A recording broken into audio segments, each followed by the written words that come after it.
I love Khagrachari নামে একটি লেখা অত্যন্ত চমৎকারভাবে লেখা হয়েছে, আপনারা দেখতে পাবেন। দেখতে পাচ্ছেন দূর থেকে আলোকসজ্জা দিয়ে তৈরি করা হয়েছে, কাছে গেলে আরও খুব ভালোভাবে বুঝতে পারবেন। এই লেখাটা খুবই সুন্দর লাগছে।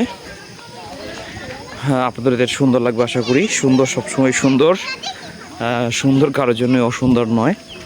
সত্য এবং সুন্দর দুটো জিনিস সবসময় পারফেক্ট থাকে, এটা কখনো রূপ পরিবর্তন করে না। এটা হয়তো বা ঢেকে থাকে, এটার উপর থেকে মিথ্যা সরালে সেই সত্য আবার বের হয়ে যায়, এটা কেউ আড়াল করে রাখতে পারে না। দেখতে পাচ্ছেন যে খুব চমৎকার একটি ফলক এখানে তারা তৈরি করেছে জেলা প্রশাসনের উদ্যোগে।